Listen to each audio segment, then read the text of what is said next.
2019. I'd like to welcome everyone this afternoon and call this meeting to order. I would ask if there are any declarations of interest at this time. Councillor Crone. I should advise committee that and council that I have. I'll advise you that it's not a pecuniary interest, but item G5 with regards to the exemption for the noise bylaws.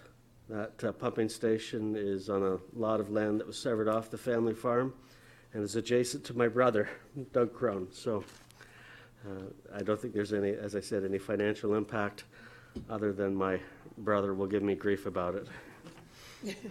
Thank you, and we'll make a note of that. Thank you very much.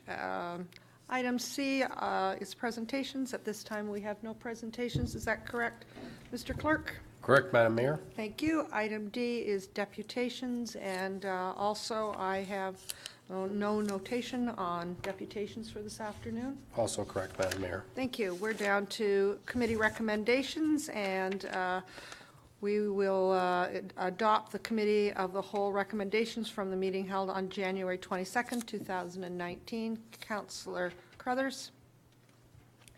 Councillor Persicini, any questions? All those in favor? And that's carried.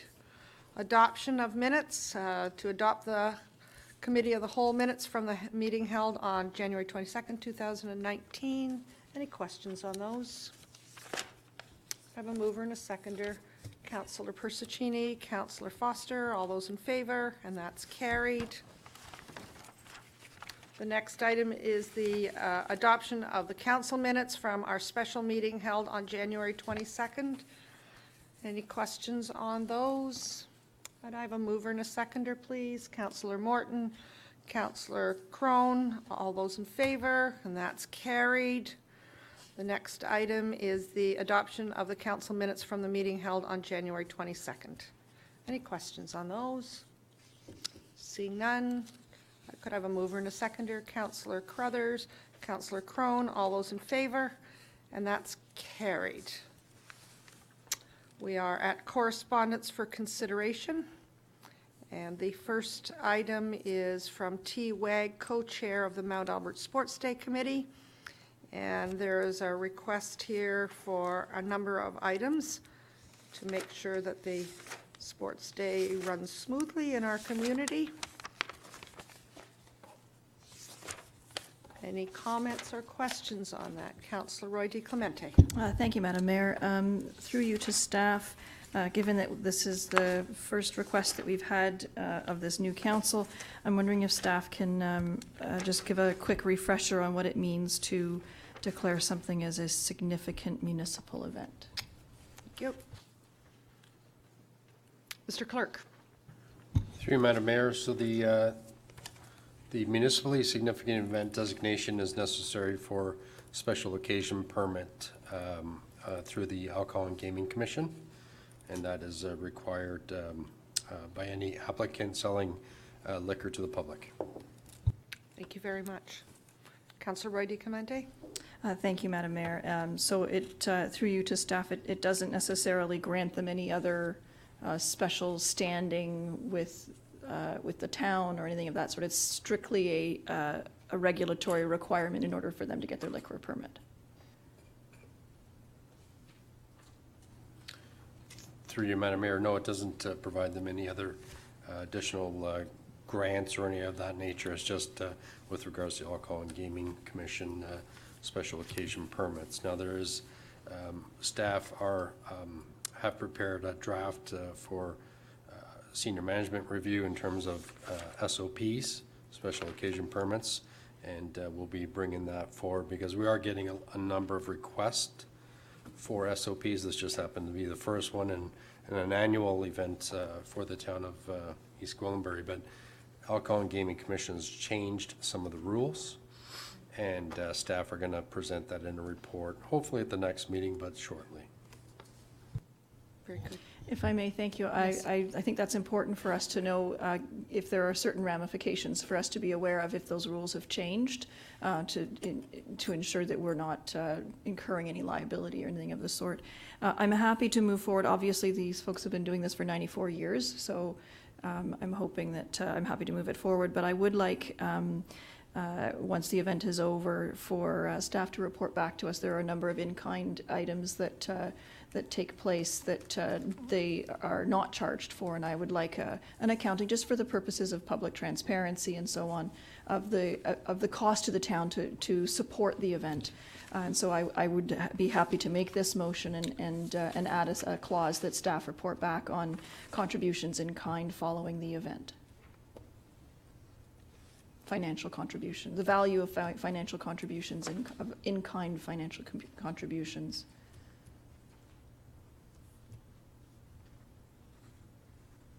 I think I have it right here, but when I get to it, I will. Thank you. Thank you. Councillor Crothers? Thank you. And thank you, Councillor Roy Clemente, for bringing that up, because that was exactly my question. Knowing that this is something that we do for other events, can you just give me a couple other examples of when else we designate significant municipal events for this reason? Your question is to the clerk. Thank you. Through you to Councillor, at this point, this is the only annual event that council has this request. We did, I'm going to say December, we had a request. It was a retail store that was requesting the same SOP designation, municipally significant designation, and council had referred it back to staff to come back and identify which is the report that I'm speaking about and what the requirements and details are for that. But as I said, some of the requirements through Alcohol and Gaming Commission in terms of the special occasion permits have been changed, have been tightened up, and that's why we're anticipating, and we've received a couple of requests. I think in the past, one that will be familiar would be the Ram Rodeo event. They have come in the past in terms of requesting an SOP, but it could be a street party that private members on the street might be holding a street party, anything of that nature, any group, right? But we will report back, as I indicated, on the requirements of an SOP. Thank you. I don't quite understand. I understand there's lots of occasions where we issue an SOP, but designating it a significant municipal event, when else do we designate a significant municipal event? A street party wouldn't be that. And I just want to say that I'm very in support of the Mount Albert Sports Day. I'm just trying to understand why they would need us to designate it as a significant municipal event in order to go forward. Through you, Madam Mayor, the municipal significant event designation is purely to obtain a liquor license through Alcohol and Gaming Commission to sell liquor, booze to through a public event. So the Alcohol and Gaming Commission requirements is that it's either a charitable event or that it receives a council resolution designating as municipally significant. Okay. So to date, this is the only SOP request that we annually receive, but we have anticipated additional ones coming forward. Okay, thank you. Mr. Clerk, this morning we talked about an event that was going to be held at the Sharon Temple. Might that be an example of a similar request? That is exactly a similar request, but that may not be, they may fall into the category, depending on who applies for that liquor special occasion permit. If it's the Sharon Temple, they would fall under the charitable organization, so they wouldn't necessarily need the municipally significant event designation. So it depends on who applies, but yes, that could be very well something similar. Thank you. And I'm assuming that when we talk about a charitable event, it's someone that has a registered charity number. Okay. Exactly. Thank you very much. Does that help, Councillor Crothers? Okay. Councillor Roy Clemente. And the Sports Day Committee does not have a charitable registration number, otherwise they wouldn't need this. Through you, Madam Mayor, I assume that's the case. Thank you. Very good. Okay. Not seeing any other questions. I have a motion moved by Councillor Crothers. I'm going to read this out for the benefit of our people that may be joining us on our live stream. I think it's important to understand the kinds of cooperation that works among communities. So be it resolved that the correspondence from T-WAG, co-chair, Mount Albert Sports Day Committee, dated January 19th, 2019, regarding the 94th Annual Sports Day and Spring Fair scheduled to take place on May 31st, June 1st, and June 2nd, 2019 be received, and that Council will designate May 31st, June 1st, and 2nd, 2019 Mount Albert Sports Day and Spring Fair weekend as a significant municipal event, and that Council will prohibit the parking of motorized vehicles on Main Street from Center Street on the east and Victoria Street to the west from Friday, May 31st at 4 p.m. until Sunday, June 2nd at 5 p.m., and that Council will grant approval and authorize the execution of a bylaw to prohibit through traffic of motorized vehicles on Main Street in Mount Albert for the duration of the weekend beginning Friday, May 31st from 4 p.m. until Sunday, June 2nd at 5 p.m., and that Council refer the correspondence to staff with respect to coordinating and obtaining all applicant permits. And Councillor Roy D. Clemente, you had that staff report back. And I'm sorry, I might not have gotten it all, so if you wouldn't Okay. mind picking it up from there. Yeah, the final clause would be that staff report back on the value of the in-kind services and support provided to this event following the event. Very good. Thank you very much. All those in favor? And that's carried. To clarify, it was my motion. I don't know if you got a seconder. Laura Lee. Seconded by, Yes, by thank Councillor you. Crothers. Thank you. Yes, thank you. Okay. We are at item number 2, and that's correspondence from S. Clark, Minister of Municipal Affairs and Housing, regarding the proposed amendments to the growth plan for the Greater Golden Horseshoe 2017. Questions on that one?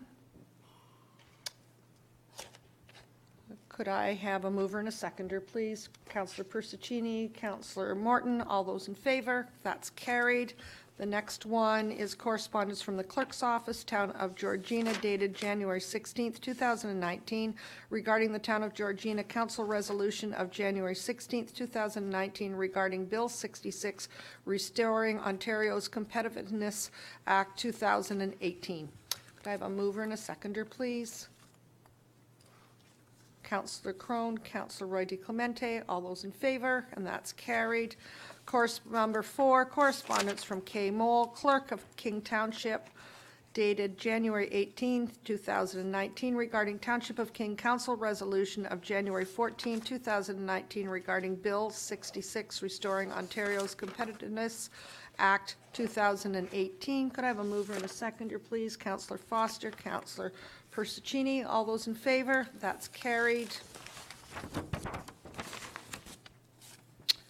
Item number 5, correspondence from E. Wilson, Program Manager, Water Resources Environmental Services, Region and Municipality of York, dated January 29, 2019, requesting a noise exemption for the property located at 18371 Center Street, Mount Albert, for the purpose of relating to the York Region Mount Albert groundwater testing project.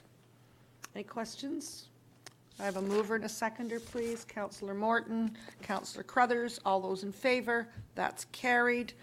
The next item I have is number 6, and that's correspondence from M. Gregg, Support Committee, Queens York Rangers, Army Cadet Corps, 2799, dated January 29, 2019, requesting the council permit the Queens York Rangers Army Cadet Corps to conduct tagging in the town of East Gwillimbury from Thursday, March the 21st to Sunday, March the 24th. Any questions? Move it. Just a comment, I know I've seen them out every year. They're always at Vince's, young men and women in uniform, and they do a terrific job. They're very social in the community. Moved by Councillor Persichini, seconded by Councillor, you have a question. I will, okay. Councillor Foster, you're going to second this? No? Questions first. Okay. I'll start with Councillor Crothers.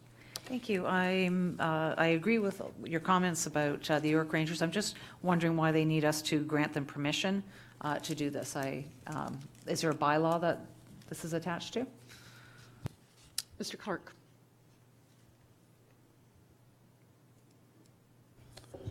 Through you, Madam Mayor, certainly staff weren't able to find anything with regards to our specific bylaws.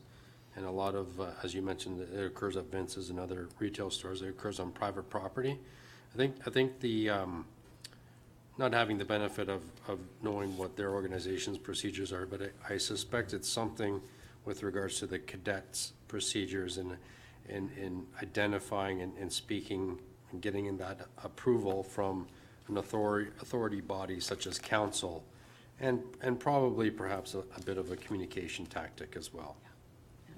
I think it's an awareness, and I suspect that this is a form letter that goes to every municipality, and they change the names of the municipalities. Correct, and I also reached out to the Mr. Gregg and asked what the significance of the term tagging.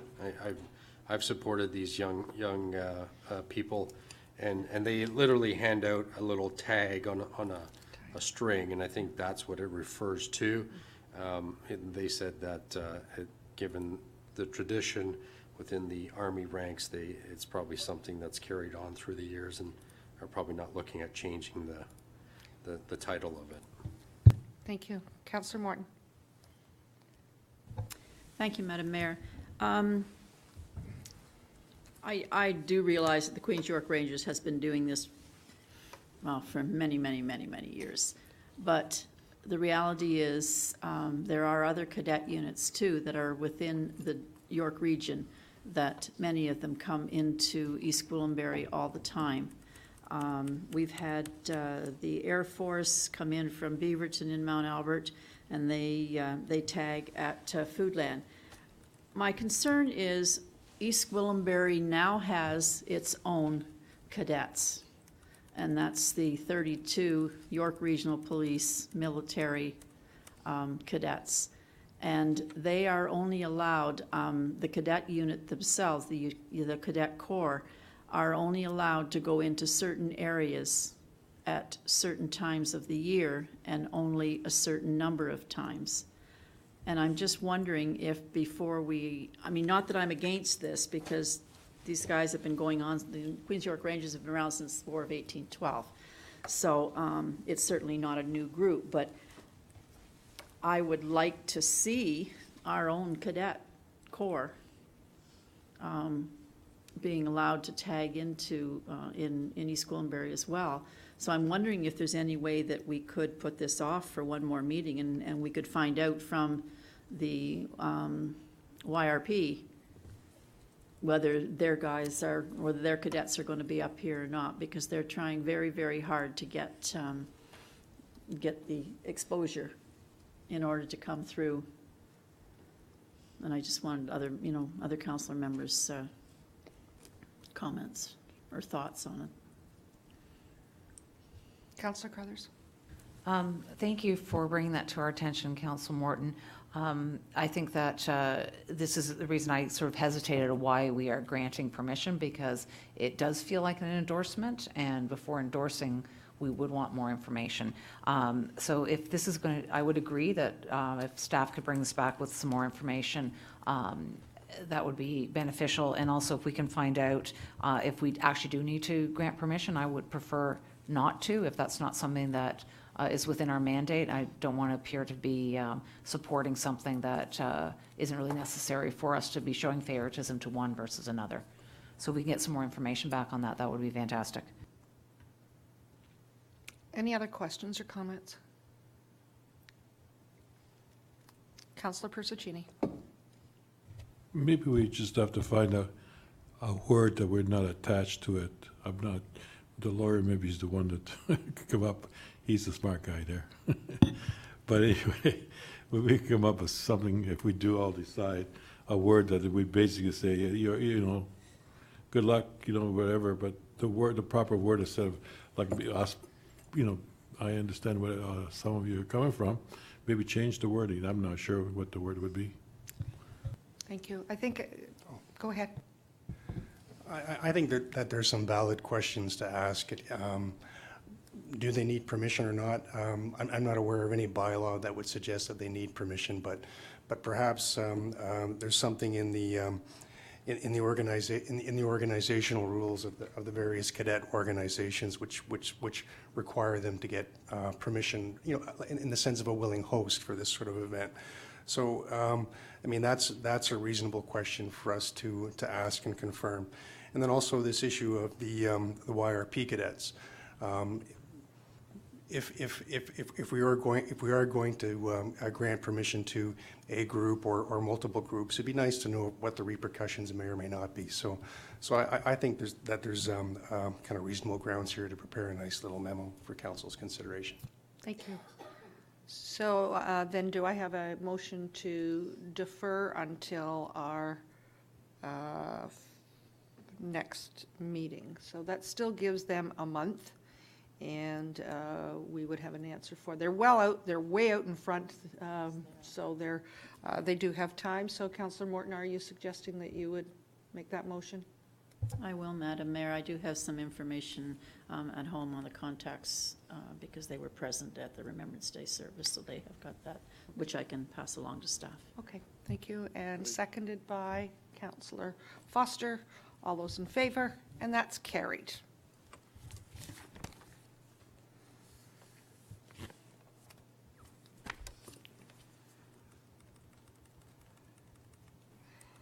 I am down to reports at this time. Item H with no reports on this agenda. Item I, we have no resolutions at this time. And under J is bylaws, and there are no bylaws at this time. And item K, there is no other business at this time. Item L is our confirming bylaw. Could I have a mover and a seconder? Councillor Persuccini, Councillor Foster, all those in favor, and that's carried. And adjournment will be at 3:22, moved by Councillor Crone, seconded by Councillor Roy DiClemente. All those in favor, and that's carried. Thank you very much. Meeting adjourned.